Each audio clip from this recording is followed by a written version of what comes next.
देशांतर से जिसका सरोकार। बात दुनिया जहान की, खबर दुनिया की। नमस्कार, मैं हूं कैलाश खेर। खामोशियों की है जुबान, चल दे तू चल दे कारवां, वो है जहां लगती है जैसे आसमां, वो है यही वो रोशनी, तेजस्विनी तेजस्विनी तेजस्विनी तेजस्विनी तेजस्विनी तेजस्विनी तेजस्विनी। नमस्कार, बहुत बहुत स्वागत आप सबका तेजस्विनी कार्यक्रम में। नव वर्ष की ढेरों शुभकामनाओं के साथ करते हैं आपका स्वागत। ये नव वर्ष जो नए उल्लास, नई उम्मीदों से सजा है। ये नव वर्ष जो भारत में राम मंदिर के और रामलला की प्राण प्रतिष्ठा के उल्लास से भी सजा है। इस नव वर्ष में पहले ही कार्यक्रम में हम आपके सामने लेकर उपस्थित हुए हैं एक ऐसी महिला को जिन्होंने तमाम अवशेषों, शिलालेखों और अपने व्यक्तिगत अध्ययन के आधार पर न केवल राम और रामायण को लेकर महत्वपूर्ण तथ्यों को सामने रखा है, अपितु बहुत सारे ऐसे विषय जिन पर बहुत कम इतिहासकार लिखना या अध्ययन करना पसंद करते हैं, उन्होंने हिम्मत दिखाकर ऐसे विषयों पर भी किताबें लिखी। पद्मश्री से सम्मानित जाने माने इतिहासकार डॉक्टर मीनाक्षी जैन है हमारी आज की तेजस्विनी। डॉक्टर जैन, बहुत बहुत स्वागत आपका तेजस्विनी में। बहुत बहुत धन्यवाद मुझे बुलाने के लिए। और डॉक्टर जैन, आपके अगर हम कार्यों को देखते हैं तो विस्मय होता है, हैरानी होती है कि कैसे कोई एक जीवन में इतने पहलुओं और इतने इतिहास को इतने विस्तृत और व्यापक स्तर पर समझ सकता है। धन्यवाद धन्यवाद। लेकिन एक सामान्य व्यक्ति के तौर पर मेरे जहन में एक सवाल जरूर आता है कि एक इतिहासकार के नाते इतिहास में इतना अध्ययन किया जाता है, आपने स्वयं किया है, लेकिन क्यों लगता है आपको कि पुराने वक्त के अवशेषों को खंगालना, इतिहास को टटोलना जरूरी है? देखिए, हर रोज कोई ना कोई नए सबूत हमारे सामने आते हैं। आप अयोध्या की बात कर रहे हैं, हम आज रामलला के मंदिर की बात कर रहे हैं, तो इस विषय पर हमारे पास इतने तथ्य सामने आए हैं जो मैं समझती हूँ कि 50 साल पहले हमारे सामने नहीं आए थे। तो इतिहास लिखने का कभी अंत नहीं होता। न केवल भारत में, विश्व में इतिहास दोबारा लिखा जाता है, क्योंकि आपके दृष्टिकोण, सबूत बदलते जाते हैं। अगर हम इतिहास देखें जो हमको अंग्रेजी शासन काल में पढ़ाया गया था, तो उसकी विशेषता ये थी, अगर मैं 2 शब्द में कहूँ, कि उसकी विशेषता ये थी कि भारत के इतिहास में कोई गर्व की चीज़ ही नहीं है। यहाँ पर हमेशा लोग लड़ते रहते थे और भारत के टुकड़े थे, और हम अंग्रेजों ने आकर भारत को एकता दी। यानी एक गलत नैरेटिव था जिसको सामने लेकर आया गया। और अफसोस की बात यह है कि ये नैरेटिव कुछ इतिहासकारों ने स्वतंत्रता के बाद भी इसको ही पढ़ाया। एक बात मैं कहना चाहती हूँ, 50 साल पहले अगर आप इतिहास पढ़ते तो आपको अयोध्या के बारे में कोई जिक्र ही नहीं होता, लेकिन 2024 के बाद भारत का कोई इतिहास नहीं पढ़ पाएंगे जिसमें मंदिर के बारे में नहीं जिक्र हो, क्योंकि एक इम्पॉर्टेंट लैंडमार्क है हमारे इतिहास के लिए। तो अगर आप इतिहास को नहीं बदलेंगे तो जो समय बदल रहा है, समय इतिहास को बदल रहा है, उससे तो आप परिचित ही नहीं होंगे। तो यानी राम मंदिर में रामलला की प्राण प्रतिष्ठा, कह सकते हैं कि एक नया इतिहास गढ़ा जा रहा है। बिल्कुल। इस वक्त के इस मुहाने से अगर हम देखते हैं डॉक्टर जैन, तो इस मुहाने से खड़े होकर हम पिछले इतिहास पर नजर डालते हैं, तो एक इतिहासकार के नाते आपको रामायण और राम, इनके विषय में ऐसे क्या अहम तथ्य ज्ञात हुए जो आपको लगता है कि सबको समझना बहुत जरूरी है? वाल्मीकि रामायण जो उन्होंने ग्रंथ लिखा, वो कितनी जल्दी पूरे भारत में और भारत के बाहर भी बाद में इसका ये फैला। और वाल्मीकि रामायण में क्या था जिसको लोगों के दिल ने छू दिया, और हमारे इतिहास में कोई पल नहीं है जब हम रामायण को भूल गए हों। बिल्कुल। और वाल्मीकि के बाद सबसे प्रसिद्ध संस्कृत काव्य गुप्ता वंश के दरबार में कालिदास ने लिखा रघुवंशा। और वो एक्चुअली उन्होंने बहुत कुछ लिखा, उनके बहुत ग्रंथ हैं हमारे पास, लेकिन चंद्रगुप्त द्वितीय की जो बेटी थी उसका विवाह हुआ था वाकटका वंश में। तो कालिदास जाते हैं वाकटका वंश में और वहाँ पे क्योंकि वहाँ पे वो जाते हैं रामगिरी पर्वत पे जी। और वहाँ पर उनको 2 शिलालेख हमको बाद में मिले हैं जिसमें बताते हैं कि यहाँ पे राम पादुका की पूजा होती थी। और प्रभावती के जो बेटे थे उन्होंने एक ग्रंथ लिखा सेतुबंध और उन्होंने निर्माण मंदिर बनाए। तो आप इमेजिन करिए कि अगर हम इतिहास दोबारा नहीं लिखते, जैसे आपका पहला प्रश्न था, तो हमको ये चीज़ें कैसे याद रहती? ठीक है। उसके अतिरिक्त जो सबसे इम्पोर्टेंट रामायण की कहानी दोबारा लिखी गई वो थी तुलसीदास ने। तुलसीदास रामचरितमानस। बिल्कुल। तुलसीदास एक्चुअली काशी के निवासी थे और जब उन्होंने रामचरितमानस लिखना आरंभ किया तो वो अयोध्या गए और रामनवमी के अवसर पर उन्होंने लिखना शुरू किया। और हम इन लोगों को याद रखते हैं, लेकिन मैं याद दिलाना चाहूँगी अब्दुल रहीम खान खान। वो तुलसी के लगभग उसी काल के थे और उन्होंने भी राम के प्रशंसा में कुछ दोहे और कुछ लिखा था। तो मतलब कि बहुत कम लोग होंगे जो राम के जीवन से परिचित ना हों, जो उनसे प्रेरित ना हुए हों और जिन्होंने अपनी श्रद्धांजलि वहाँ पे नहीं रखी। इतिहास में जो डॉक्यूमेंट्स लिखे गए हैं उनमें बहुत सारे यात्री होते हैं जिन्होंने अपने अनुभव लिखे, उनको भी पढ़ा जाता है, उनसे संदर्भ निकाले जाते हैं, जो शेष मिलते हैं उनमें से भी संदर्भ निकाले जाते हैं। तो ऐसे आपने जब इस तरीके से गहन गूढ़ अध्ययन किया तब और क्या खास विशेषताएं और विशेष बातें सामने निकल कर आई? विदेशी तो यात्री बहुत आए, जैसे कि William Finch, Joseph tiffin Thaler, और उन्होंने बताया कि रामनवमी में कितनी बड़ी संख्या में लोग आते हैं अयोध्या, क्योंकि उनको पता है कि यहाँ पर भगवान राम का जन्म हुआ था। तो ये जो रामनवमी पे इतने सारे लोग आते हैं, ये न केवल मध्य भारत में, लेकिन जब अंग्रेज़ों का शासनकाल हुआ तब जो अयोध्या में ऑफिसर्स थे उन सब ने इसका जिक्र किया है। लेकिन हम तथ्यों की बात कर रहे हैं तो मैं 2 और चीज़ें आपके सामने लाना चाहूँगी। एक तो अकबर ने सिया राम के सोने और चांदी के मुहर निकाले थे। So this is also something that we should know. और अकबर के इतिहासकार और मित्र अबुल फजल, उन्होंने अकबरनामा लिखी है, सब उस पुस्तक से परिचित हैं।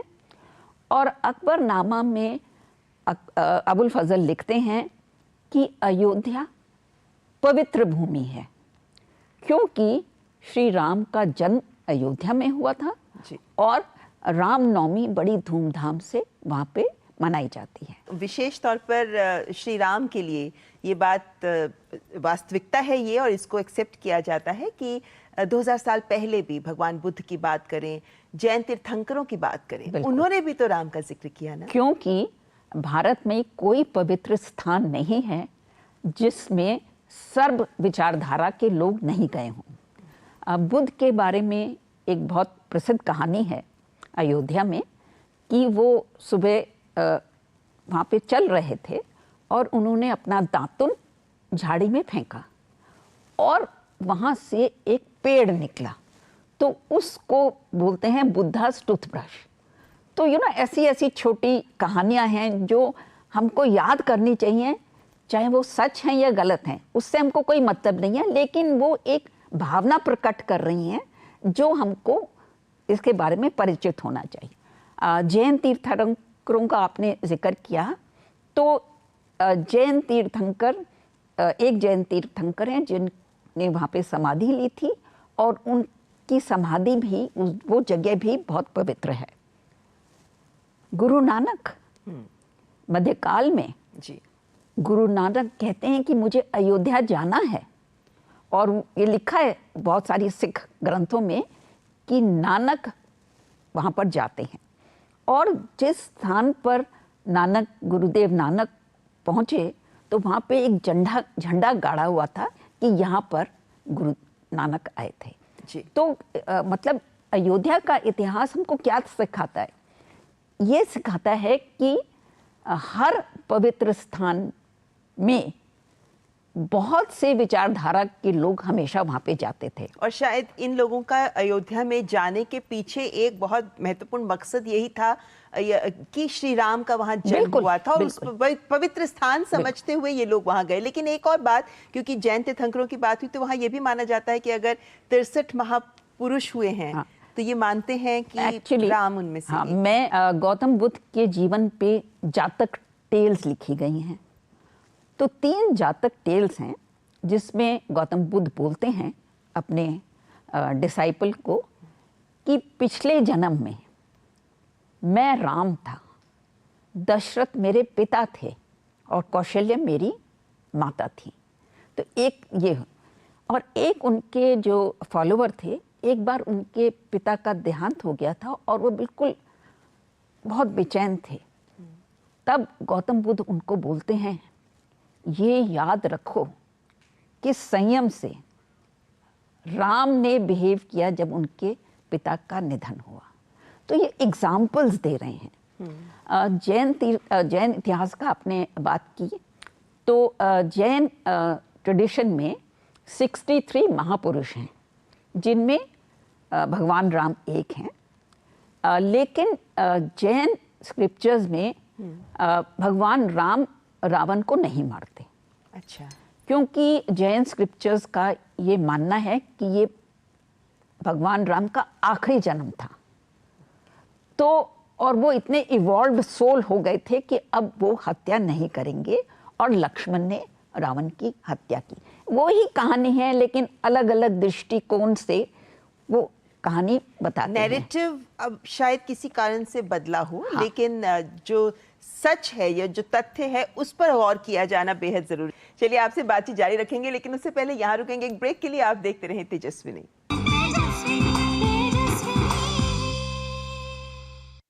दिन भर की सुर्खियों से अलग खबरों की दुनिया और भी है। खबरें जो आपको दे नया नजरिया, खबरें जिसमें दिखे समाज की परछाई, ऐसी खबरें जो कहती हैं न्यू इंडिया की कहानी,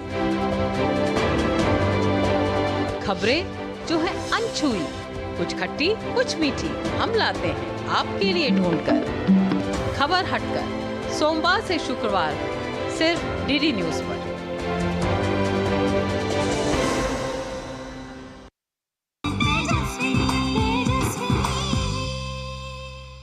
ब्रेक के बाद आपका स्वागत। आप देख रहे हैं तेजस्विनी, जिसमें आज हमारे साथ हैं जानी मानी इतिहासकार डॉक्टर मीनाक्षी जैन। डॉक्टर जैन, जब हम राम और रामायण और अयोध्या की बात करते हैं, तो बहुत सारे, जैसे मैंने पहले भी बोला, कि अवशेष होते हैं जो एक साक्ष्य के रूप में सामने आते हैं। इतिहास के पन्ने में जब झांकते हैं, तो सबसे पुराने श्री राम को लेकर कौन से अवशेष हैं जो आपके सामने आए? सबसे पहला अवशेष है एक टेराकोटा, एक छोटा सा टेराकोटा का पीस है, और वो कम से कम 2500 साल पहले का है जी। मतलब 2nd सेंचुरी BC, 2500 ईयर्स के। अब वो एक दृश्य है, रामायण का एक दृश्य है जो दिखा रहा है कि रावण ने सीता का अपहरण किया है, और सीता अपने गहने गिरा रही हैं क्योंकि वो सोचती हैं कि इससे मदद मिलेगी, कोई मेरे को ढूंढे। अब इसमें बात ये है कि एक ये छोटा सा टेराकोटा है, ना इसमें कुछ लिखा है, ना आगे ना पीछे। जिसने ये बनाया उसको पूरा यकीन था कि इस दृश्य को देखकर जो भी देखेगा उसको राम का पता चल जाए कि क्या मैं दिखा रहा हूँ। तो इससे अंदाज़ा लगा सकते हैं हम कि रामायण कितनी पॉपुलर हो गई थी कि एक दृश्य का आप टेराकोटा बना रहे हैं और आपको पूरा पता है कि सब जो देखेंगे वो पहचान जाएंगे। और अमूमन जो जनमानस के जहन में बहुत प्रसिद्ध कहानियां होती हैं वो या सबको घटनाएं होती हैं, उन्हीं को उकेरा जाता है पत्थरों पर। और जहाँ तक भगवान राम की बात है तो हमारे को हरियाणा से एक टेराकोटा मिला, एक बहुत छोटा सा टेराकोटा है, वो अब हिंदुस्तान में नहीं है, वो अमेरिका में किसी म्यूजियम में है।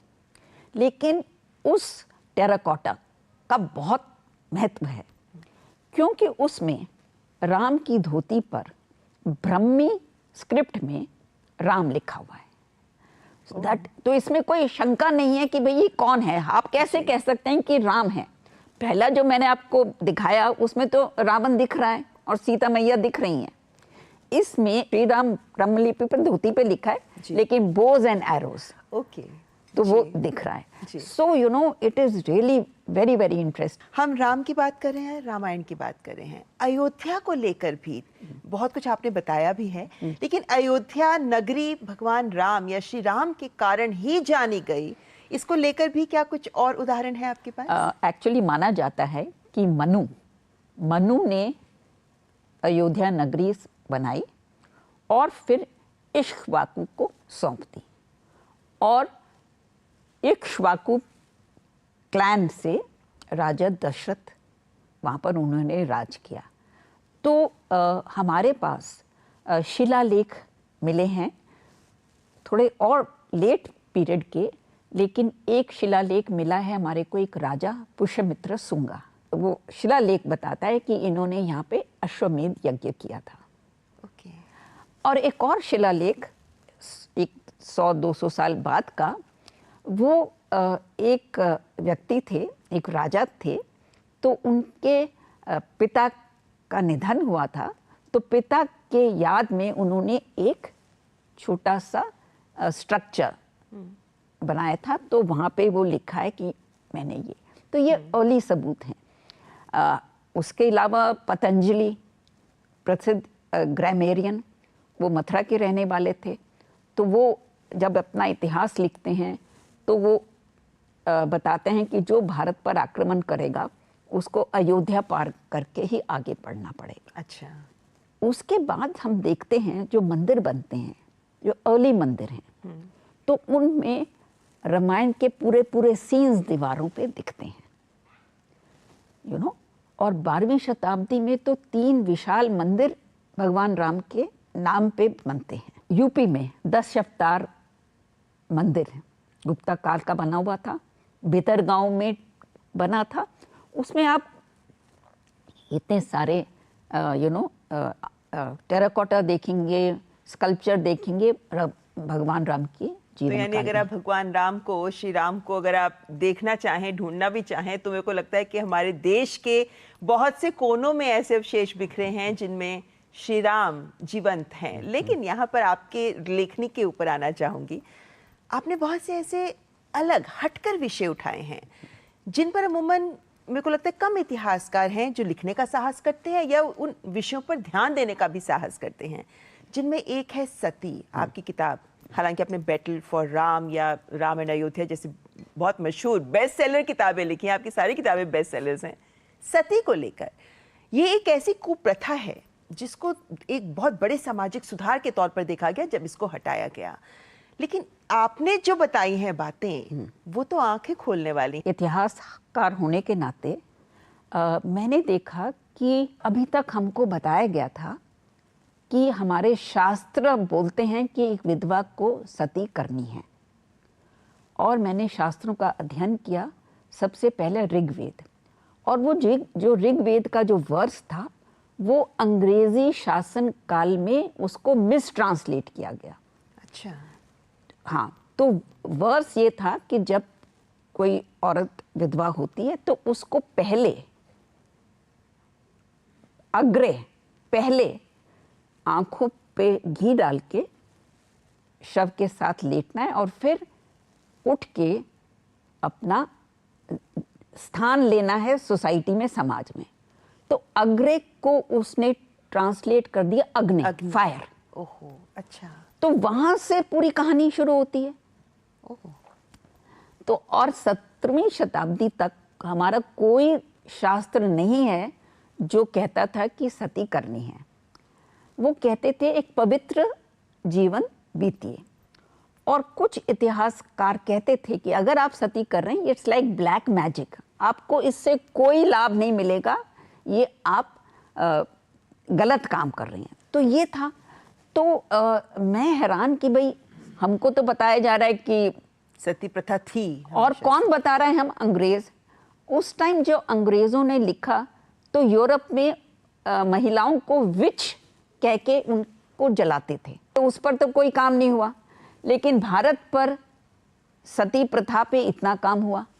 और हैरानगी की बात है, अंग्रेजी शासनकाल में एक भी पुस्तक सती पे नहीं लिखी गई।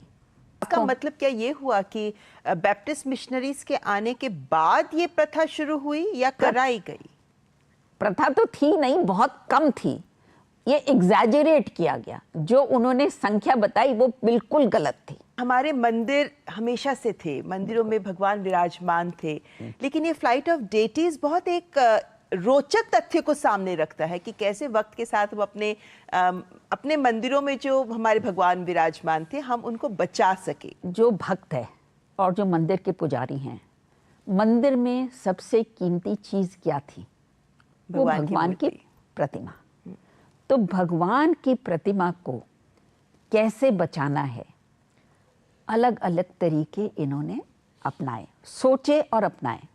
सबसे सिंपल था कि मंदिर में ही, मंदिर के परिसर में ही गाड़ दो, वहाँ पे अच्छी तरह से पूजा करके।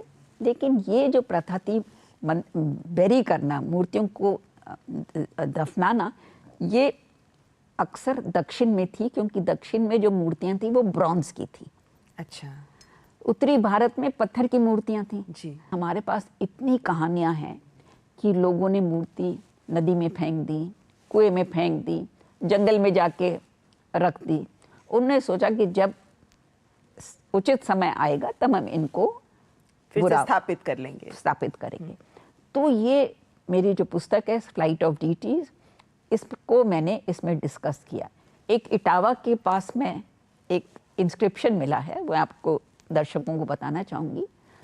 तो ये जयचंद जो जिनको मोहम्मद गौरी ने हराया था, तो उनके भांजे थे, वो यहाँ पे राजा थे अजमेर के आसपास। तो उन्होंने दुर्गा का एक बहुत बड़ा यज्ञ किया था। एक शिलालेख हमको मिला है पास में। तो शिलालेख में वो बोलते हैं कि दुर्गा माँ मुझे क्षमा कर दो, मैं बड़ी इज्जत के साथ आपको यहाँ पे रख रहा हूँ और उचित समय पे आपको निकाल के धूमधाम से आपकी पूजा करूँगा। यानी जिस वक्त मंदिर तोड़े जा रहे थे, उस वक्त पे मंदिर की प्रतिमाओं को संभाल कर रखा गया। और ये एक छोटा उदाहरण जो आपने दिया है, लेकिन वक्त के साथ इस तरह का भी एक दौर था जो देखा गया, जो जानना बेहद ज़रूरी है। लेकिन यहाँ पर एक बात ये ज़रूर समझना चाहूँगी, जब भी आप कुछ लिखती हैं, विषय बहुत अलग होते हैं। अगर हम आज अपने कोई कहानी लिखें तो आसान है, अपने दिमाग से लिखना है। ये स्रोत कहाँ से लाती हैं आप, जहाँ से आप इतिहास के छोर को कहाँ से थामती हैं आप, या कैसे विश्वसनीय स्रोत है, इसकी भी गारंटी लेती? देखिए, हर प्रांत की अलग इतिहास है। तो आपको सबसे पहले ये ढूंढना है कि भाई वहाँ पे शिलालेख कुछ बचे हैं। जी। शिलालेख, तो शिलालेख तो कोई इन्वेंट नहीं कर सकता। फिर वहाँ पे उस टाइम जो विदेश से लोग आए, उन्होंने क्या लिखा। तो यानी ये सारे सोर्सेस को आप ढूंढती हैं, ये आपकी एक मेहनत है। लेकिन यहाँ पर एक बहुत महत्वपूर्ण सवाल जो भी पूछना है मेरे को आपसे, वो है मथुरा को लेकर। जी। अब चूंकि मथुरा भी हमारा आस्था का केंद्र है, बिल्कुल, तो मथुरा को लेकर भी आपको अभी तक क्या कुछ ज्ञात हुआ, क्या कुछ विश्वसनीय तथ्य है जो ज्ञात हुआ? देखिए, मैंने एक पुस्तक लिखी है मथुरा पे। जी। वासुदेव कृष्ण और मथुरा। और उस पे मैंने वो ठोस सबूत पेश किए हैं जो कोई भी नकार नहीं सकता। क्या है वो सबूत? जैसे शिलालेख। अब शिलालेख तो उसी टाइम का है, बाद में नहीं बना। तो सबसे पहला शिलालेख जो हमको मथुरा से मिला है, कटरा केशव देव से, वो खंडित है और कोई भी शिलालेख पूरा नहीं है।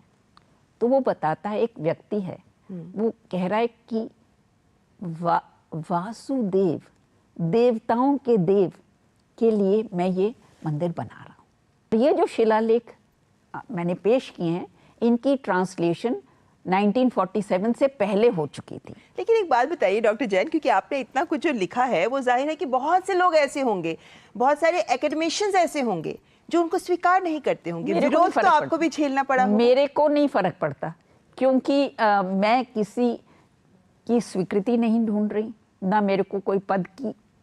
मेरे को अपने देश का, अपने संस्कृति का जो कर्ज है उसको थोड़ा सा कम करना है।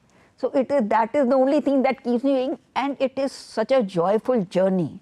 जब आप अपने इस खोए हुए इतिहास को आप ढूंढते हैं तो उससे ज़्यादा हर्ष की कोई बात नहीं हो सकती। आज़ादी के बाद मैं सोचती हूँ कि ये जो राम मंदिर बन रहा है, ये सबसे महत्वपूर्ण घटना है।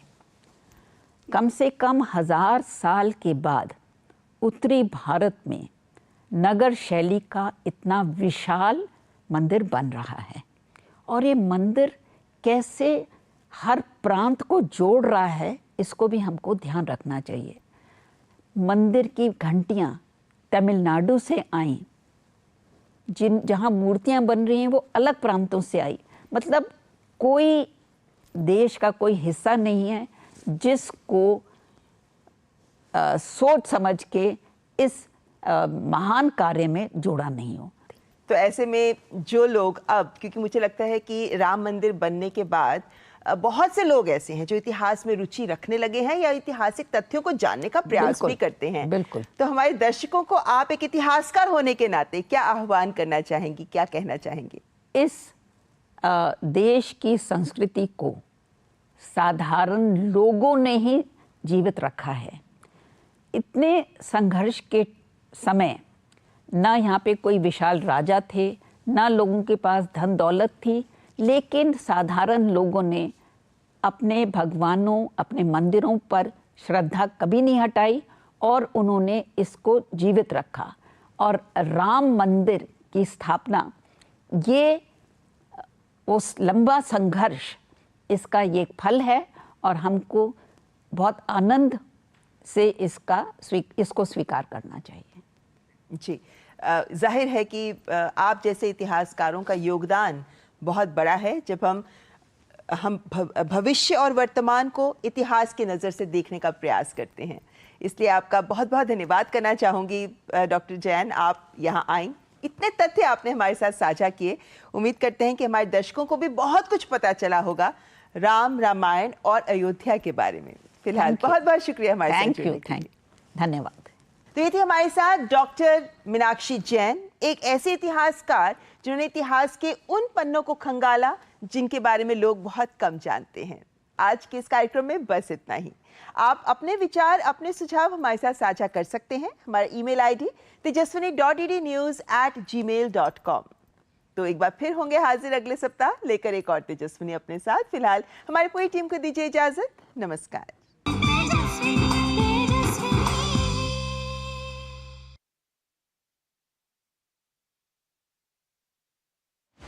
विकास के पथ पर तेज गति से आगे बढ़ता भारत, सशक्त, सक्षम और आत्मनिर्भर बनता भारत, पृथ्वी से लेकर अंतरिक्ष तक महाशक्ति के रूप में उभरता भारत। इस बदलते भारत की नई तस्वीर को आप तक पहुंचाने के लिए मैं ऋचा जैन कालरा लेकर आई हूं एक नया शो, नेक्स्ट जेन भारत।